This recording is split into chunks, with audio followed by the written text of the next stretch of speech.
श्री कृष्णाय नमः। श्री गोपी जन वल्लभाय नमः। 252 वैष्णवन की वार्ता 97। अब श्री गोसाई जी के सेवक स्त्री पुरुष क्षत्रिय गुजरात के साड़ी बेच के सामग्री ले आए। तिनकी वार्ता को भाव कहते हैं। भाव प्रकाश। ये सात्विक भक्त हैं। लीला में पुरुष तो राम वाला है और स्त्री को नाम श्याम वाला है। ये दो श्री चंद्रावली जी की अंतरंग सखी हैं। शुभगाते प्रकटी हैं, ताते उनके भाव रूप हैं। ये गुजरात में एक गांव है, तहाँ दो ही क्षत्रियन के घर पास होते, तहाँ जन्म दो लिए। सो उन क्षत्रिय ने आपस में कही, जो अपने बेटा बेटी को विवाह करें तो आछो। पाछे दो बरस 8-10 के भये, तब दो उनको विवाह कियो। ता पाछे केतेक दिन में दो उनके माता पिता की देह छूटी। पाछे केतेक दिन में श्री गोसाई जी द्वारका जी पधारे। सो मार्ग में ये स्त्री पुरुष के गांव में डेरा किए। सो तालाब पर डेरा भये। तब गांव के सब वैष्णव श्री गोसाई जी के दर्शन को जाने लागे। तब इन दो स्त्री पुरुष ने वैष्णवन से पूछियो, जो आज कहा है जो तुम सब इकट्ठे हुए तालाब की ओर जात हो। तो उन वैष्णवन ने कहिए, जो आज श्री गोसाई जी पधारे हैं, सो उनको डेरा तालाब पर भई हैं, ताते हम सब उनके दर्शन को जाते हैं। तुम्हारे चलना हो तो चलो। ये श्री गोसाई जी साक्षात ईश्वर हैं। तब तो दो स्त्री पुरुष कहने लागे, जो हम चलेंगे, ईश्वर के दर्शन करेंगे, ताते तुम हमको अपने संग ले चलो। पाछे दो स्त्री पुरुष उन वैष्णवन के संग श्री गोसाई जी के दर्शन को आए। सो दर्शन करत ही थकित हुए रहे।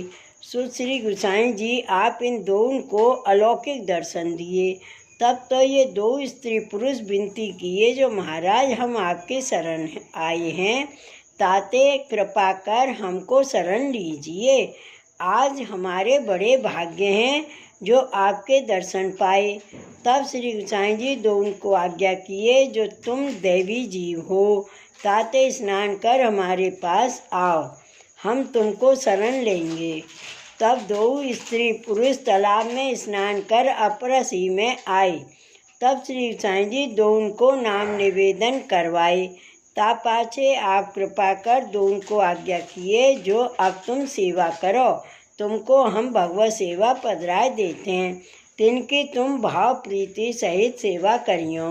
सो श्री गोसाई जी आप कृपा कर दो उनको श्री मदन मोहन जी को स्वरूप स्वामी जी सहित पधराए दिए। पाछे आज्ञा किए, जो इनकी नीकी भांसों सेवा करियो और आए गए वैष्णवन की टहल प्रीतों करियो और उनको संग करियो। पाछे श्री गोसाई जी दो उनको सेवा की रीत सिखाई। ता पाछे आप द्वारका जी पधारे। वार्ता प्रसंग 1। सो वे स्त्री पुरुष श्री ठाकुर जी की सेवा नीकी भांसो करते। सो वह पुरुष हतो, सो तो लकड़ी लाए के नित्य बेचतो। सो बाके पैसा आवते तिनकी सामग्री ले आवतो, और बामे ते अधेला पैसा नित्य बचाए रखतो, और बाकी स्त्री रसोई की सामग्री सिद्ध करती, और वह पुरुष नहाय के श्री ठाकुर जी को सेवा श्रृंगार करतो, और वह स्त्री राजभोग धरती। पाछे भोग सराय आरती कर अनवसर कर जो कोई वैष्णव आवतो, ताको प्रथम महाप्रसाद की पातर धर के पाछे वे दो स्त्री पुरुष महाप्रसाद लेते। पाछे नित्य वह पुरुष लकड़ी में ते अधेला पैसा बचाए रखतो, ताको रुपया 1 भेलो कियो।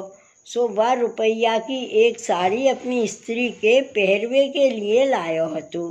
तब दूसरे दिन इनके घर 8 वैष्णव जुड़ के आए।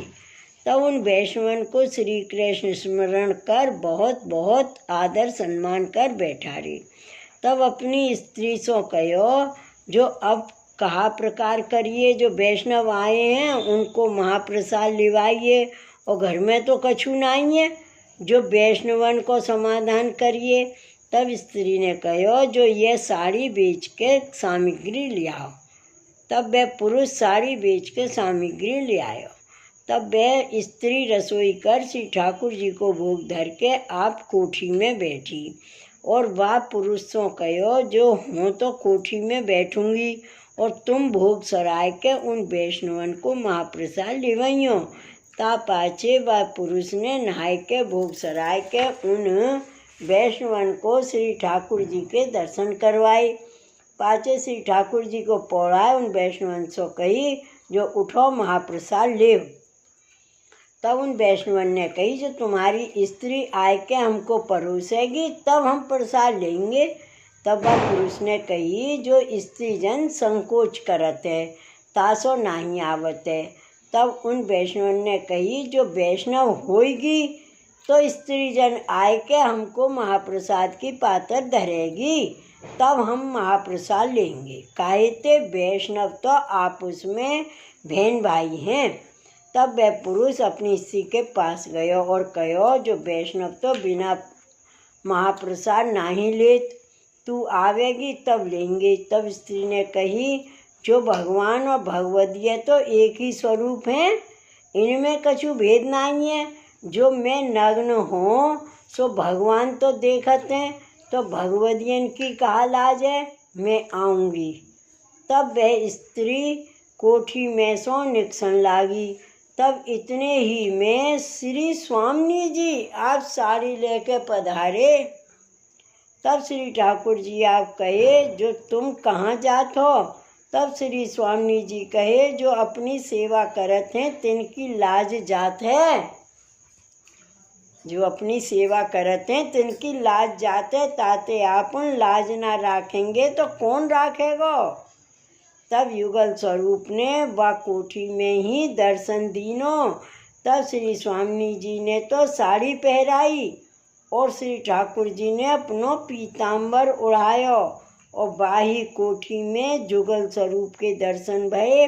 पाछे वह स्त्री कोठी में ते आय के सब वैष्णवन को श्री कृष्ण स्मरण करके महाप्रसाद की पातर परोसन लागी और सवन को बैठा रे। तब उन वैष्णवन ने महाप्रसाद लियो।